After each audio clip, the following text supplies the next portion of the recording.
Praise the lord everyone, welcome to my new mini blog. আমার এই ভিডিওতে আপনাদের প্রত্যেককে স্বাগত জানাই। আমি বনলতা। আজ আমি আপনাদের সাথে শেয়ার করব দার্জিলিং ভ্রমণের কিছু মুহূর্ত। যেহেতু ভিডিওটা অনেকটাই বড় হয়ে যাবে, তাই আপনাদের কাছে আজকে শুধুমাত্র পার্ট 1টাই শেয়ার করব। তো চলুন ভিডিওটা শুরু করা যাক। তো আপনারা দেখতেই পাচ্ছেন আমরা সকাল সকাল বেরিয়ে পড়েছি কলকাতা স্টেশন যাওয়ার জন্য। আমাদের ট্রেন ছিল সকাল 8টায় আর আমরা সঠিক সময়ের মধ্যেই স্টেশনে পৌঁছে গিয়েছিলাম। স্টেশনে পৌঁছে আমার কোনো ভিডিও ক্লিপ নেওয়া হয়নি। তো আমরা দেখতে পাচ্ছি ট্রেনে বসে গেছি আর ট্রেন ছেড়েও দিয়েছে। তো বাইরে সুন্দর দৃশ্য দেখতে দেখতে পৌঁছে গিয়েছিলাম এনজেপি স্টেশনে। দেখুন সন্ধেবেলার ভিউটা ট্রেন থেকে কত সুন্দর লাগছে। এনজেপি স্টেশনে আমার কোনো ভিডিও নেওয়া হয়নি। আর দেখুন যখন পাহাড়ে গাড়িটা আমাদের উঠছে তখন কত সুন্দর লাগছে এই দৃশ্যটা দেখতে। জয় যিশু। আমরা এখন দার্জিলিংয়ে আছি। তো দার্জিলিং থেকে মানে আমাদের রুম থেকে ভিউটা আপনাদেরকে একটু দেখাচ্ছি।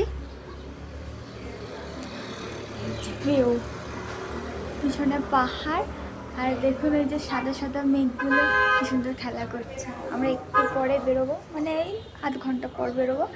তো আমরা অনেক রাতেই সেখানে পৌঁছেছিলাম, রাতে কোনো ভিডিও নেওয়া হয়নি, তাই সকালে কিছু ভিডিও আপনাদের সাথে শেয়ার করলাম। তো দেখতেই পাচ্ছেন এখন আমরা বেরিয়ে গেছি হোটেল থেকে। আমরা এখন বেরিয়ে পড়লাম বাতাসিয়া লুপের দিকে।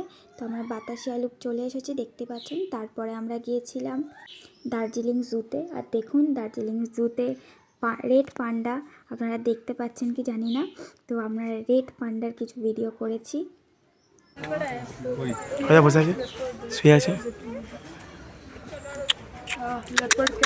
তারপর আমরা সন্ধ্যাবেলা চলে গিয়েছিলাম মেন আকর্ষণ দার্জিলিং ম্যালে।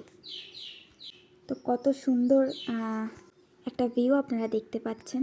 তারপর আমরা চলে গিয়েছিলাম কিছু স্ন্যাক্স আইটেম খেতে একটা রেস্টুরেন্টে। যেহেতু আমাদের ডিনার হোটেল থেকে প্রোভাইড করতো, তাই আমরা হালকা কিছুই খেয়েছিলাম। খাওয়া দাওয়ার পর আমরা হোটেলে চলে গিয়েছিলাম। পরের দিনের ব্লগ আবার আপনাদের সাথে নেক্সট ভিডিওতে শেয়ার করব।